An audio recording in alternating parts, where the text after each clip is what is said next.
Hey guys, Sam here, and today we are going to be doing the coolest stamping ever. If you guys want to see how I did this chameleon powder stamping look, then just keep on watching. Starting off today's manicure, we are using a Hella Hollow Customs polish from Polish. I will have their storefront link down below, but I don't think it's available anymore. And then I'm going to be protecting my skin with a new scent from Cuticula.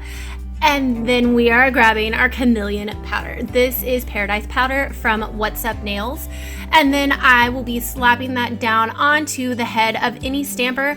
As you can see, my stamper is busted. I use this stamper every single time because I'm not very gentle when applying it, and the clear heads tend to be rather delicate, so just keep that in mind and use a stamper head you don't care about, or be gentle when applying the powder. Moving on, I'm grabbing B024 from What's Up Nails and grabbing this kind of graffiti looking image, and we are stamping the exact same way you typically would. The only catch to this is that you have to move fast. The polish will dry and it will not stick to your nail bed if you do not move, but look how glorious that is when you get it right.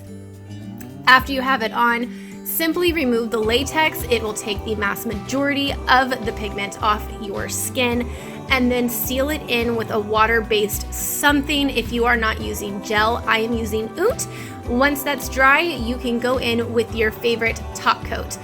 As you can see with my first two fingers here, the design is much more detailed. The lines are much finer, meaning that you have to be moving really quick to get it to transfer, and filming that just was not working, so I didn't film that part, but I wanted to show you what they looked like anyhow. I am so obsessed with this. If y'all wanted nails for newbies with a bunch more in-depth detail, just let me know in the comments down below for this technique. And I really hope you guys like this as much as I did. Don't forget to thumbs up and subscribe, y'all. I'll see you next time. Bye.